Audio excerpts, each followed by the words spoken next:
안녕하세요. 시장의 마법사입니다. 메가스터디 교육인데요. 뭐 다 아는 기업이죠.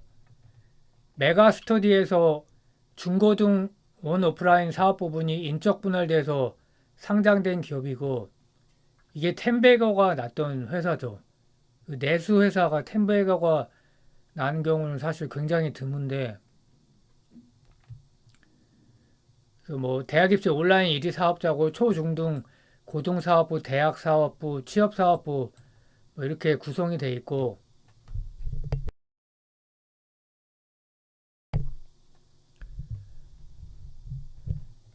뭐 강사진이 우수하죠. 현우진 씨가 유명하고 높은 강의로 우수 강사진 확보, 수강생 증가, 실적 개선, 강사진 투자 확대 이렇게 선순환 구조를 이루고 있고요.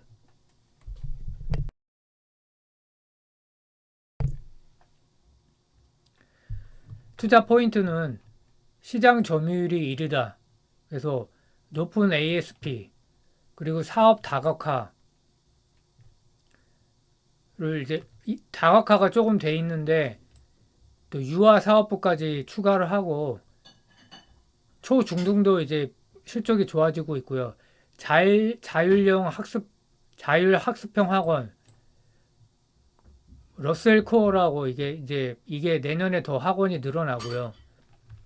그리고 주주 친화 기업입니다. 그 자사주를 소각하겠다고 공시를 했고요. 매입한 거 100억을 배당도 좋고요. 그 높은 주주 환원율과 내부자 매수가 있고요. 그리고 킬러 문항 때문에 이제 말이 많았죠. 어려운 문제라는 거죠. 공정 수능으로 대학 입시가 변해도 메가스터디의 기업 가치는 별 영향이 없을 거다. 왜냐하면 유아부터 일반 성인까지 사업 포트폴리오가 좋다는 거죠. 근데 사실 고등사업부가 지금 실적이 제일 큰데 거기 타격이 크다 그러면 안 좋겠죠, 당연히. 근데 사교육을 안 할 것이냐 이거죠. 굉장히 어려운 문제인데 안 할 수가 없는 거죠. 왜냐하면 한국이라는 나라가 일본처럼 내수 시장이 큰 것도 아니고요. 원유가 사우디처럼 원유가 나고 뭐 러시아처럼 천연가스나 호주 뭐 남미 국가처럼 광물 자원, 철광석 이런 게 나지도 않고 이태리처럼 유럽처럼 관광 수입이 크지도 않고 관광을 많이 하게 되면 또 부대 수입이 많죠. 자영업자, 음식점 뭐 여러 가지 막 소비를 많이 하게 되죠. 관광객이. 금융이 발달한 것도 아니고 발달할 것 같지도 않고요. 그리고 또 한 가지가 동아시아 유교 문화. 한국만 그런 게 아니라 한국, 중국, 싱가포르, 홍콩 대체로 자녀가 명문대 가서 전문직을 갖기를 원합니다. 대부분이. 선택을 할 수 있다면 전문직을 가지라고 하지. 그래서 결국 사교육이 이렇게 제도가 아무리 변해도 없어지기는 어렵다. 이렇게 보고 있고요. 뭐 세무조사를 한다고 해서 주가가 떨어졌는데 오히려 기회가 될 수가 있는 거죠.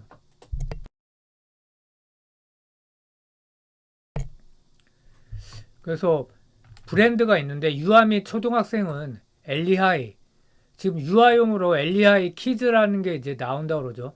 중학생은 엠베스트, 고등학생은 메가스터디, 대학생은 김영 편입 이게 제 인수합병을 한 거죠. 일반 성인은 메가 공무원 등의 대표 브랜드를 보유 중이다.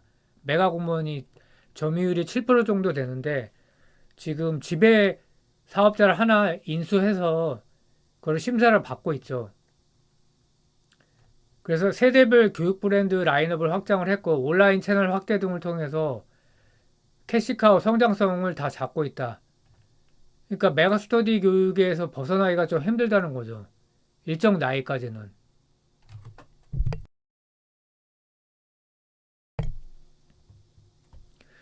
사업 부문별 실적을 보면 이게 고등학교가 가장 이제 매출과 영업이익 비중이 크고요. 60% 이상. 그리고 초등하고 중등이 매출이 계속 커지고 있죠. 그리고 작년 실적 기준으로 보면 뭐 고등이 압도적이고 매출이요. 초중등도 꽤 있고, 근데 취업 쪽이 계속 3년 연속 적자, 뭐 그 전에도 아마 적자였을 것 같은데, 그 영업자가 250억. 그래서 만약에 인수를 하게 되면 또 실적이 좋아지게 되는 거죠. 뭐 사교육이 망할 것이냐. 과거부터 사실 이런 얘기를 많이 했죠. 손준 회장이 2008년 사교육 열풍을 식을 것이다. 10년 지나면 그 2018년 안 죽었죠. 전혀. 2010년, 16년, 19년에도 유튜브에도 이런 영상이 있죠. 이제 대학교를 다 가는 시대는 지났다. 그래서 계속 망한다고 이번에 또 얘기했죠. 2036년도 입시점 되면 수도권 대학도 미달 현상이 벌어져서 학부모들이 투자하지 않는다.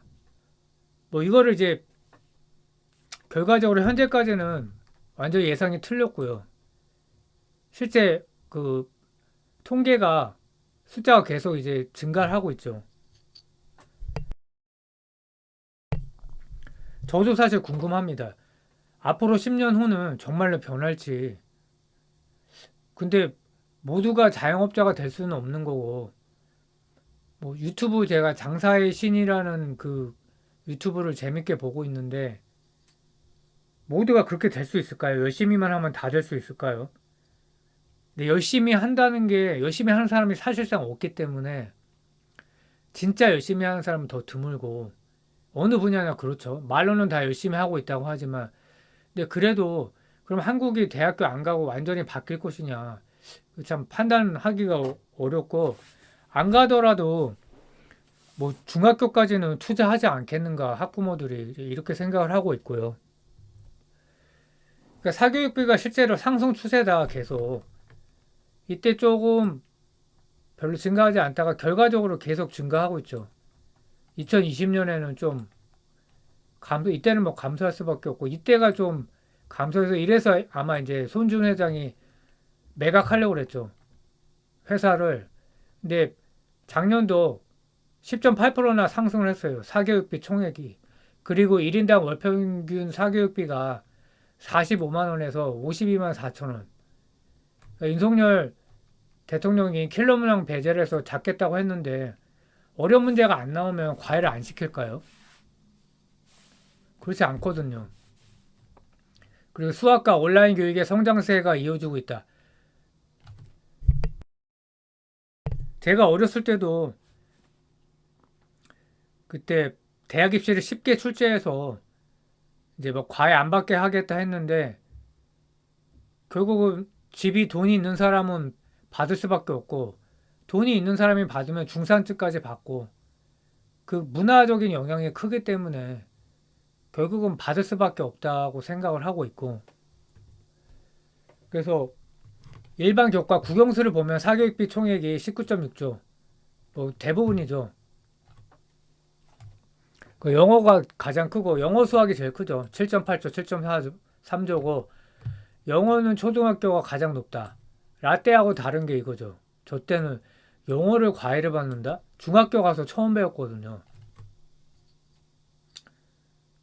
뭐 사실 좋은 현상이라고 생각하는데 네이티브만큼 할 수 있어야 돼야 되는데 그런 학생들이 뭐 과거보다는 많겠죠. 그래서 사교육비 시장이 가장 큰 학교가 초등학교다. 이게 제가 아차 했는데 학년 수가 많으니까 가장 크고요. 22년도 13.1% 성장. 그러니까 중고등학교하고 비교해서 높은 성장률을 보였다. 그러니까 이게 좀 약간 성장 섹터라고 할 수 있는 거죠. 초등학교 이제 유아 쪽까지 확대를 하고 있으니까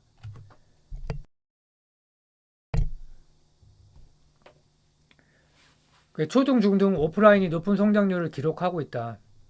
오프라인 뭐 영어 학원이겠죠. 집에서 받을 수는 없고 초등학생이 또 지금 홈스쿨링을 할 수는 없는 거죠. 9.9%로 중학교 고등학교에 비해서 오프라인 학원 수요가 컸다. 가장 높은 성장률은 온라인 강의다. 최근 5년 성장률은 20.4%. 중학교가 제일 높고요. 그래서 결론이 사교육 산업은 성장하고 있고 중학생의 사교육비가 고등학생보다 높으면 빠른 속도로 성장하고 있다. 수학의 중요성. 영어가 사실 예전에 그런 얘기도 했거든요. IT가 발달하면 영어 뭐 할 수 있겠냐. 영어 뭐하러 배우냐 했는데 회계사도 지금 그런 얘기가 20년 전에도 그런 얘기가 있었거든요. 교수님 중에 그 뭐하러 회계사 CPA 해서 뭐하냐. 근데 아직도 잘 나가고 있고 영어도 그렇죠. 그러니까 영어는 사실 우회였는데 영어가 완전 네이티브로 수준으로 되면 유리한 점이 많죠. 취업에 유리한지는 아직은 뭐 저는 잘 모르겠지만 굉장히 선택권이 늘어나기 때문에 심지어 축구 선수도 영어를 잘하는 게 중요하다.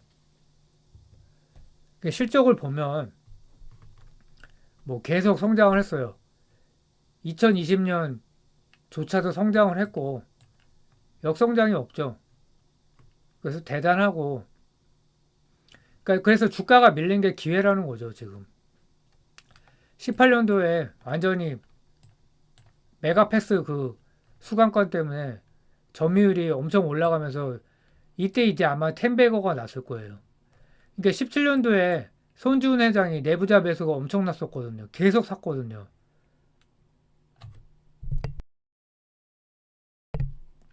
그래서 뭐지 했는데 결국 실적이 엄청 좋아졌었다. 특이한 거는 뭐 영업이익률 뭐 좋지만 그 국내 기업 치고 ROE가 상당히 높은 편이다. 20% 이상 기록했고 과거에도 19%, 2020년은 이제 빼고 얘기해도 되고 또 하나가 배당 성향이 20%가 넘는다. 뭐 24% 이상이죠. 이 정도면은 국내 기업에서 휠라홀딩스 제외하고 이렇게 많지는 않을 거예요. 배당 수익률도 높다. 그래서 상당히 주주 친화적인 회사다 이렇게 생각을 하고 있고요. 팩트죠, 팩트. 2018년 실적이 급증한 거는 이 손성훈 회장인가요? 손 손준 회장의 동생인데 그 경영을 맡으면서 무제한 수강권 메가패스를 출시해서 그 점유율이 이제 이게 한번 결제하면 모든 강사의 주요 강좌를 수강할 수 있는 자유수강권 패키지다. 시정 점유율이 30%대까지 떨어졌었는데 그래서 회사를 매각하려고 그랬다고 그러죠. 과거부터 이런 시도가 많았었는데 2017년 단숨에 60%까지 회복됐다. 그래서 텐베거가 났었죠.